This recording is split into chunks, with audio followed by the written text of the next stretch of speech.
Swayam Prabha. Digital India. Educated India.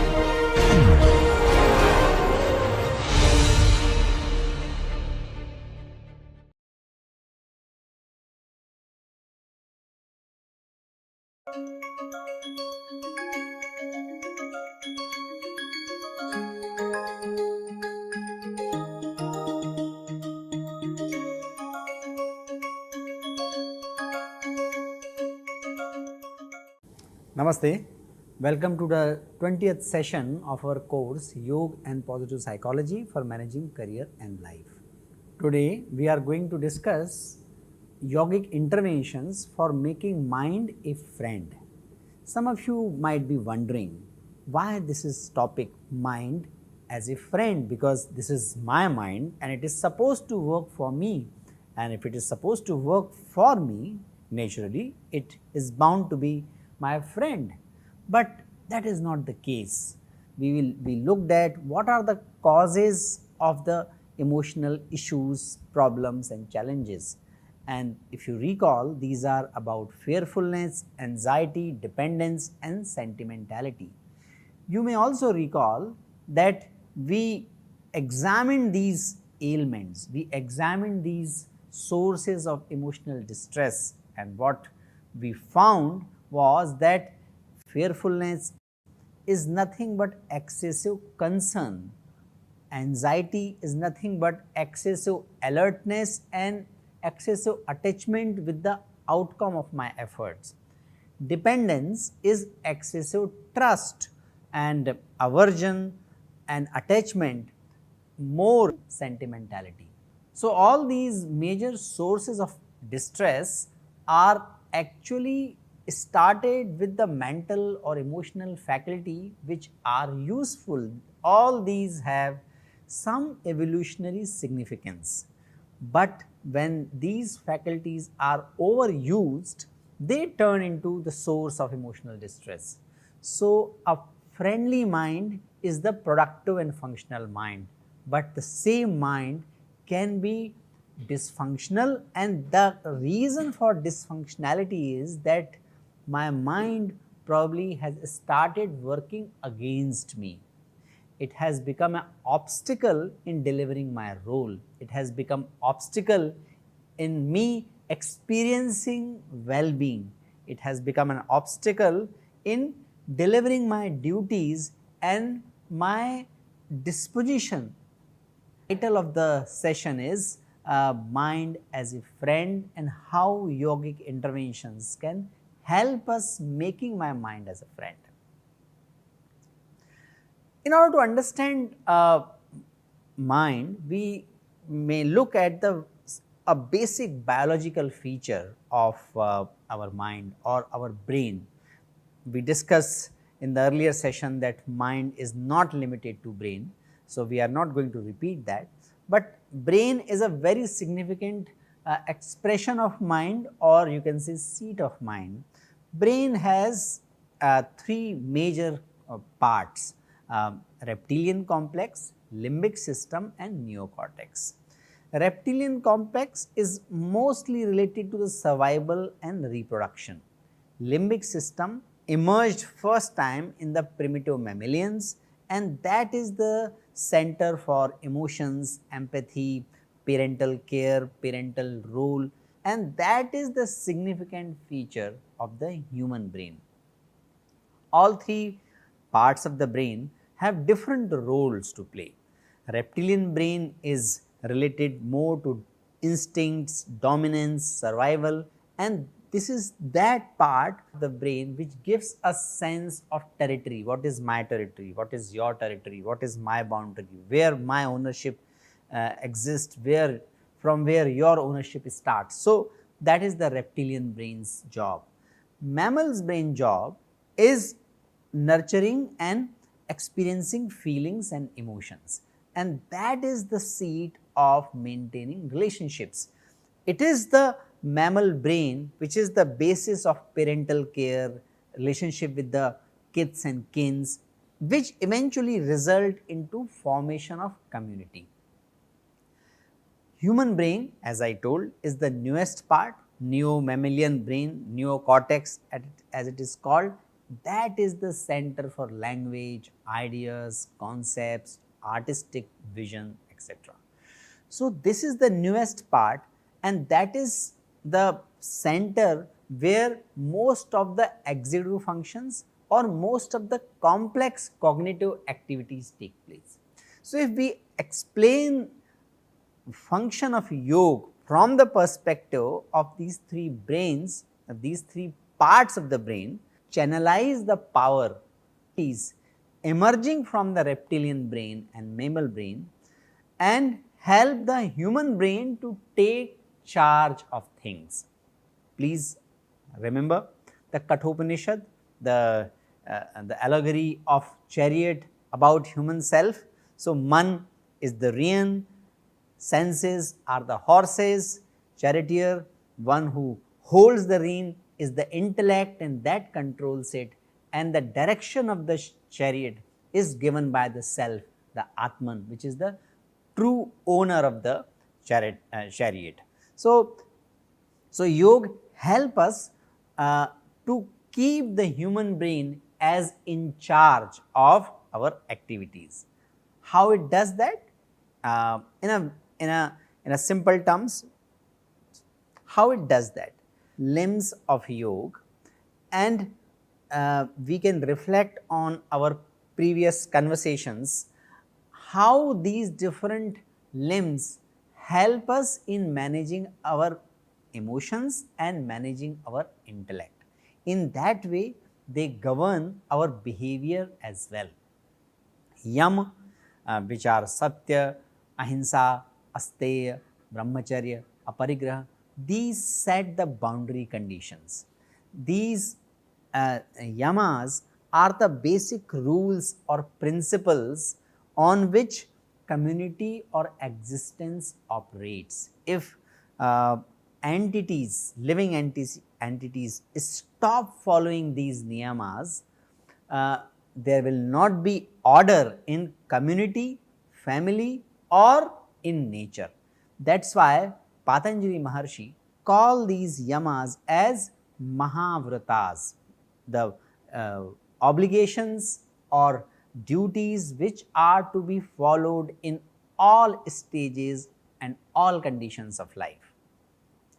These yamas help us to align ourselves with the community or with the nature, and these set the boundary condition. In that way, they manage our emotions, because once the boundary conditions are set, naturally our emotions are channelized.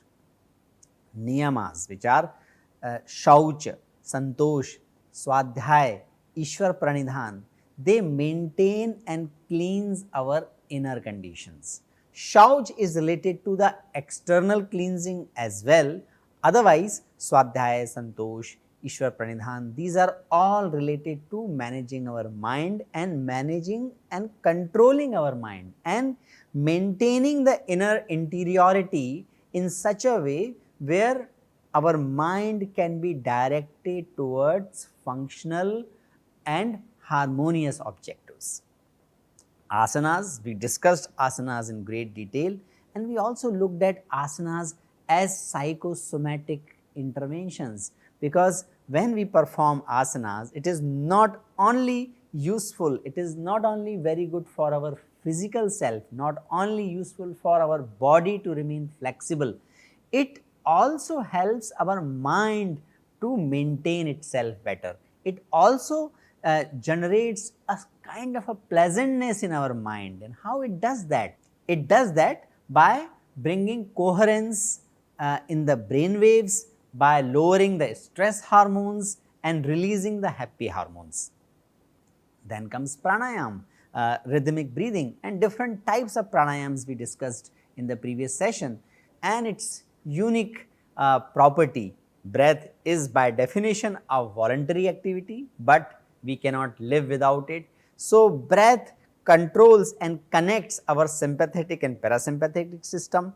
It connects our interiority with exteriority. So, by managing our breath as it is done in pranayam, we can experience the relaxation and we can regulate our mind. Pratyahar, that's a sense withdrawal. Prati ahar means instead of enjoying our senses through the outside goods and things, reflecting back our senses towards interiority, and that is like stepping back purposefully, and that helps us to maintain a limited stimulants, that helps us to maintain a limited exposure to the stimulants and uniform exposure to the stimulants, and that brings calmness and equanimity of mind. Dharana, that is one pointedness, that is the source of self mastery. When I am able to remain focused on my dharma, when I am able to remain focused on the thought, I am able to perform my dharma, or I am able to create, which is the potential of the thought. So, dharana brings a kind of purposefulness to our mind, to our personality, and purposefulness is extremely important for our mind to get managed. The most harmful thing we can do to our mind, which in turn be harmful to our overall self, is not remaining focused. Obviously, the most helpful thing to manage our mind is to identify the purpose and remaining focused on that. Then comes dhyan, quietening of mind. In the quietude of mind, great things emerge. So, that is the space of intelligence, that is the source of intelligence, and samadhi is the source of bliss. That is about transcending emotions and individualized cognition. Cognition happens in the state of samadhi, but that is not individualized, that is not limited to my individual identity, it is of different kind of cognition, and that becomes the source of bliss and transcendence. So, you can see that all limbs of yoga help us to manage emotional balance and manage our mind. The question is how mind actually gets entangled, and what is the ideal state of mind. These answers are given in the second chapter of Yoga Sutra. It says that Swaswami Shaktyo Yoga, the union of the Purusha and Prakriti, the constant integrated awareness, that is Purusha, and Prakriti, which is the manifestation, that which is made up of guna and dosha, when the combination and merging of identity happens of Purusha and Prakriti, that is the cause, that causes the realization of nature, that causes the self awareness, and from there itself avidya emerges. Tasya hetur vidya, ignorance is in the cause of this association, this union. What happens in that association? We remain deeply identified with this association. We remain deeply identified with the Prakriti, with our gunas and doshas. We do not identify ourselves with the Purusha. So, tat abhavat sanyoga, abhava hanam tad drashe kaivalyam. That means the ceasing of that union is the ideal condition. Han, that is the ideal condition. So, there being absence of ignorance, there is absence of union, and which is the thing to be avoided? That is the state of the liberation of the seer. So, Han, which is Adarsh Sthiti, ideal state. What is that ideal state? That is a ceasing of the connection, a unconscious union of Prakriti and Purusha. When the Han is achieved, in the adarsh sthiti, in the ideal state, vivek khyati. How that han is achieved? What is the way of achieving that ideal state? The way of attaining ideal state is vivek khyati, clear and distinct discriminative knowledge which can distinguish Prakriti and Purusha. That is Vivek Khyati, and that is called Hanopay. Upay means way, Han is Adarsh or ideal, way of achieving ideal according to Yoga Sutra is Viveka Khyati. And what happens in the Viveka Khyati? What are the sign of attainment of Viveka Khyati? That sign is Saptadha Pranta Bhumi Pragya, the wisdom of 7 types. We are going to look at what are those 7 types of wisdom. Viveka Khyati is achieved. This is reflected in attainment of the 7 types of wisdom. The yogi who has acquired discriminative enlightenment, knowledge is of the 7-fold highest ground. Pranta Bhumi is the ground, Pragya meaning wisdom, Saptadha means 7 types, Tasya is his. So, when the Hanopaya happens, Vivek Khyati is achieved, 7 types of wisdom arise, and that can happen by following 8 limbs of yoga. Yoganga Anushtanat Ashuddhi Chaye Jnana Deepti Avivek Khyate. By practice of the limbs of yoga, the impurities being destroyed, knowledge becomes engulfed up to discrimination. That is the translation we have taken from the book of Bihar School of Yoga, Munger. Most of the translation are actually taken from the books of the Bihar School of Yoga as located in Munger.